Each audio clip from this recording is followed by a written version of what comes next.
नमस्कार दोस्तों, मैं योगेश जांगीड़ और एक बार आपका फिर से स्वागत है हिंदी व्याकरण की ऑनलाइन क्लास में। दोस्तों, आज हिंदी भाषा के संपूर्ण पाठ्यक्रम के ऊपर चर्चा करने वाले हैं। चर्चा प्रारंभ करने से पहले मैं आपको सूचित कर दूं, जो संपूर्ण पाठ्यक्रम होगा या जो आज से जो पाठ्यक्रम प्रारंभ कर रहे हैं, ये आने वाली प्रतियोगी परीक्षाएं जैसे राजस्थान पुलिस में सब इंस्पेक्टर भर्ती, राजस्थान में पटवार भर्ती या राजस्थान हाई कोर्ट एलडीसी या ग्रुप डी में, या मैं कहूँ कृषि पर्यवेक्षक में, या ग्राम सेवक हो या अध्यापक पात्रता परीक्षा हो, यानी आने वाली विभिन्न प्रतियोगी परीक्षाओं के लिए जिस पाठ्यक्रम के ऊपर चर्चा करने वाले हैं वो बहुत ही महत्वपूर्ण या आने वाली प्रतियोगी परीक्षाओं की दृष्टि से संपूर्ण पाठ्यक्रम महत्वपूर्ण होने वाला है। तो विद्यार्थियों, आपसे यही आग्रह है कि आप कक्षा में प्रारंभ से और अंत तक जुड़े रहें और अपने मित्रों को ज़्यादा से ज़्यादा सूचित करें। इस वीडियो को ज़्यादा से ज़्यादा शेयर करें ताकि संपूर्ण या अन्य जो विद्यार्थी हैं, आपके सहपाठी हैं, उन तक भी हमारी क्लास पहुंच सके। तो चलिए साथियों, बिना वक्त गवाए आज की कक्षा को प्रारंभ करते हैं। और जो आज कक्षा प्रारंभ करेंगे वो बिल्कुल जीरो स्तर से या निम्न स्तर से और बढ़ते बढ़ते उच्च स्तर की ओर अध्ययन करेंगे। चलिए साथियों, प्रारंभ करते हैं आज के बिंदु के ऊपर। सबसे पहले चर्चा करेंगे हिंदी शब्द के ऊपर।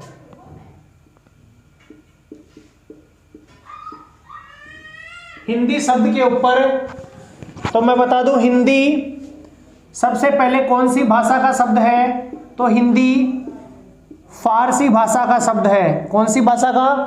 फारसी भाषा का, या मैं कहूँ पारसी भाषा, और इसे एक नाम और दे सकते हैं, ईरानी भाषा।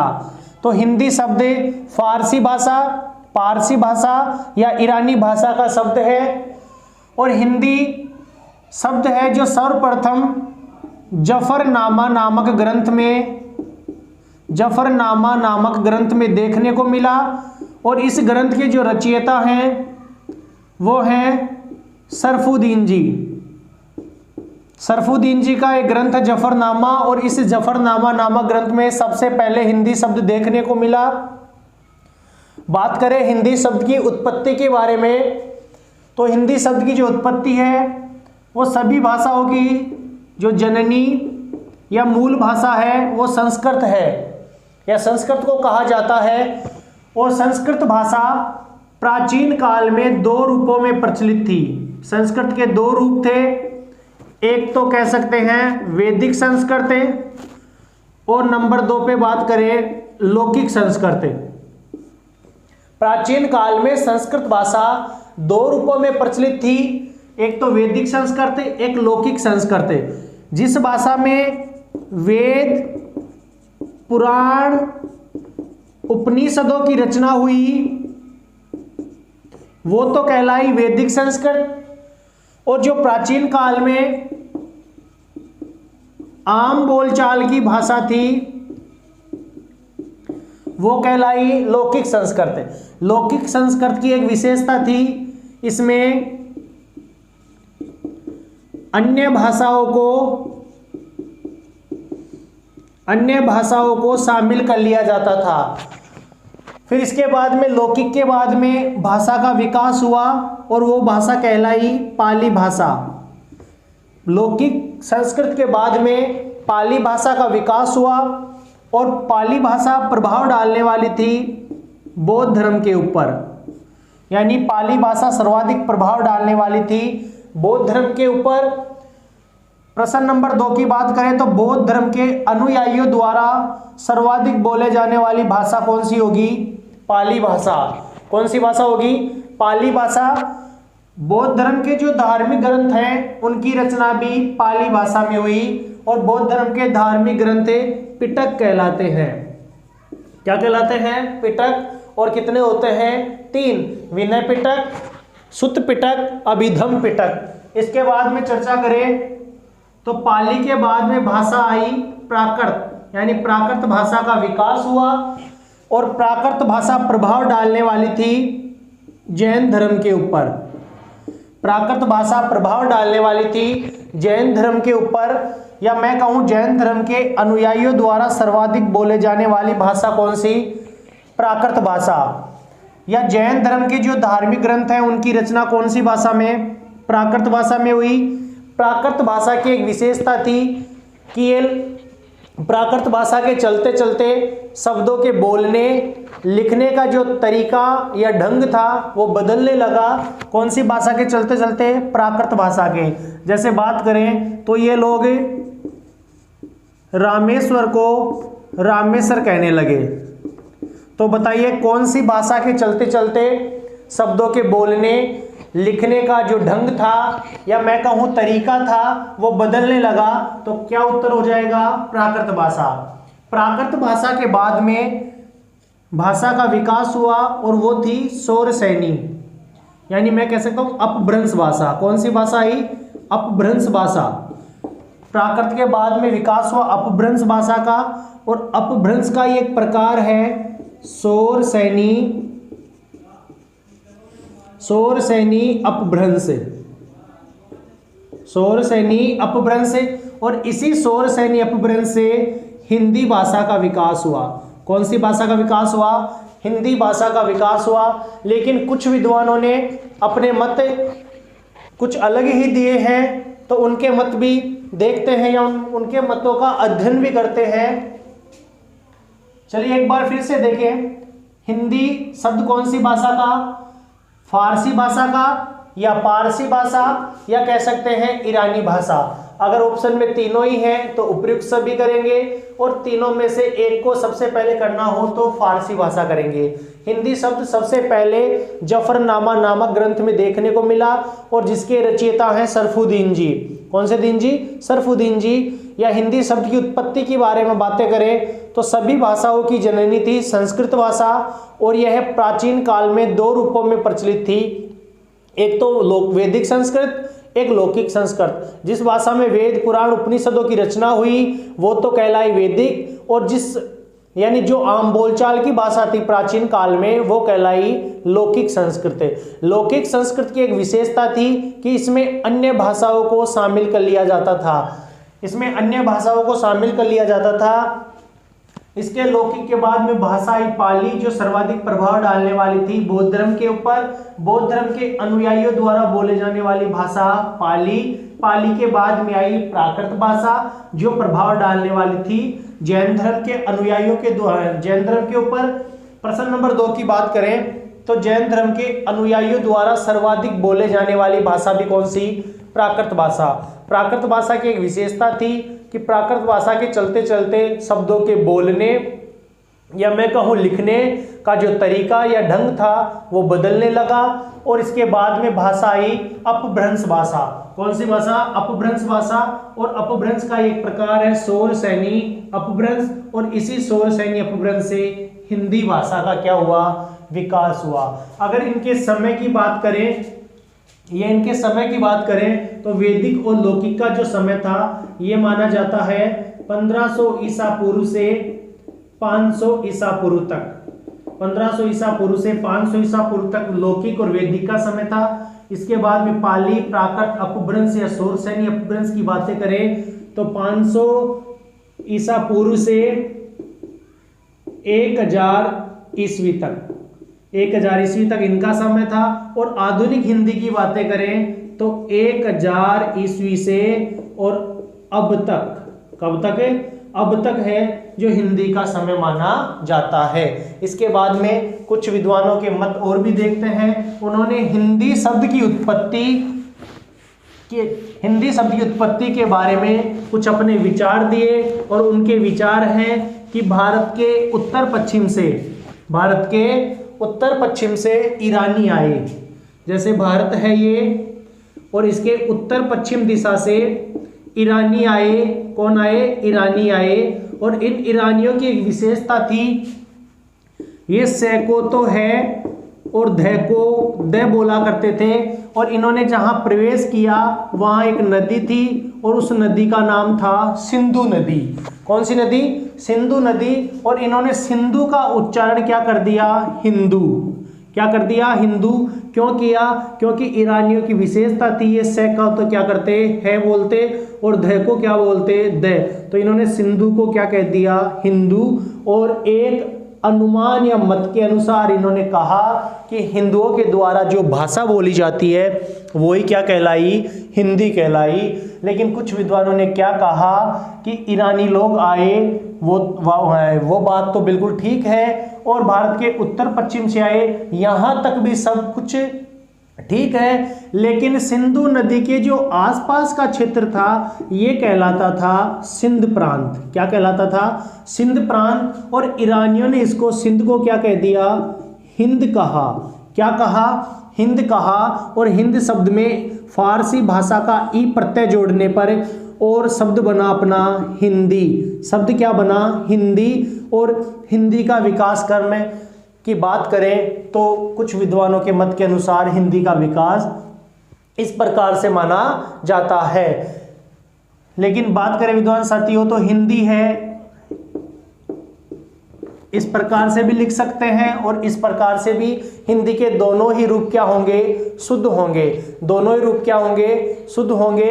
इसके बाद में विद्वान साथियों हिंदी एक क्या है? भाषा। हिंदी क्या है? एक भाषा। हिंदी एक भाषा है। क्या है? भाषा है। और भाषा किसे कहते हैं या भाषा शब्द की जो उत्पत्ति है वो कहाँ से हुई? इससे पहले आप एक बार चैनल को सब्सक्राइब करें और ज़्यादा से ज़्यादा शेयर करें और अपने वीडियो का जो भी नोटिफिकेशन है वो अपने मित्रों के पास शेयर करें, ताकि हम क्लास को सुचारू रूप से नियमित कक्षाएं प्रारंभ या चलते जारी रखें, ताकि आपको आने वाली प्रतियोगी परीक्षाओं में बहुत ही लाभ मिले। तो विद्यार्थियों भाषा शब्द की जो उत्पत्ति की बात करें तो संस्कृत की भास धातु से हुई। कौन सी धातु से हुई? भास धातु से। भास संस्कृत में एक धातु चलती है भास धातु, जिससे भाषा शब्द की क्या हुई? उत्पत्ति हुई।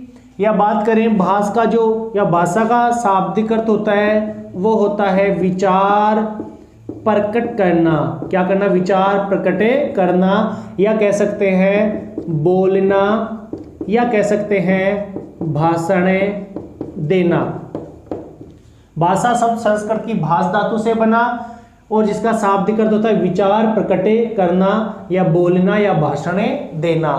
साथियों विचार क्या होते हैं तो विचार के बारे में समझने की कोशिश करें। विचार मनुष्य के मन की अध्यात्मात्मक इकाई होती है। विचार मनुष्य के मन में उत्पन्न होते हैं जो हमें दिखाई भी नहीं देते और सुनाई भी नहीं देते। अगर इन्हीं विचारों को भाषा का रूप दे देंगे तो हमें क्या हो जाएंगे? ये सुनाई देंगे। भाषा की परिभाषा की बात करें तो विचारों का जो आदान प्रदान ही होता है और आदान प्रदान का जो माध्यम होता है वही भाषा कहलाती है। वही भाषा कहलाती है। या परिभाषा से फिर से समझने की कोशिश करें कि एक व्यक्ति अपने विचारों को एक व्यक्ति या व्यक्तियों का समूह है अपने विचारों को दूसरे व्यक्ति या व्यक्तियों के समूह तक जिस माध्यम से पहुंचाता है तो ये पहुंचाने का जो माध्यम होगा ये वही क्या कहलाएगा? भाषा कहलाएगा। क्या कहलाएगा? भाषा कहलाएगा। यानी परस्पर विचार विनिमय के माध्यम को क्या कहते हैं? भाषा कहते हैं। क्या कहते हैं? भाषा कहते हैं। अगर ये भाषा नहीं होती तो संसार में सब जगह आपको गूंगे गूंगे देखने को मिलते। इसी तथ्य को लेकर हिंदी भाषा के एक मनोवैज्ञानिक जी हुए हैं और सीताराम जी चतुर्वेदी उनका नाम है। तो उन्होंने एक परिभाषा दी कि अगर भाषा का आविर्भाव नहीं होता तो ये संसार गूंगों की विराट बस्ती हो जाता अगर भाषा का आविर्भाव नहीं होता। तो अगर भाषा नहीं आती तो इस संसार में आपको गूंगे ही गूंगे देखने को मिलते। तो उनकी परिभाषा है कि भाषा के आविर्भाव से ये संसार गूंगों की विराट बस्ती होने से बच गया। ये विचार आदान प्रदान का जो माध्यम होता है उसे क्या कहते हैं, भाषा कहते हैं। और विचार आदान प्रदान के 3 प्रकार होते हैं। कितने प्रकार? 3 प्रकार होते हैं। नंबर 1 की बात करें तो सबसे पहले मौखिक भाषा, नंबर 2 की बात करें तो लिखित भाषा, और नंबर 3 की बात करें तो सांकेतिक भाषा। देखो मौखिक भाषा क्या होती है कि एक व्यक्ति अपने विचारों को बोलकर प्रकट करे और सामने वाला उन्हें सुनकर ग्रहण करे। तो वो जो भाषा का माध्यम होगा, आदान प्रदान का माध्यम होगा, वो कौन सी भाषा कहलाएगी? मौखिक भाषा।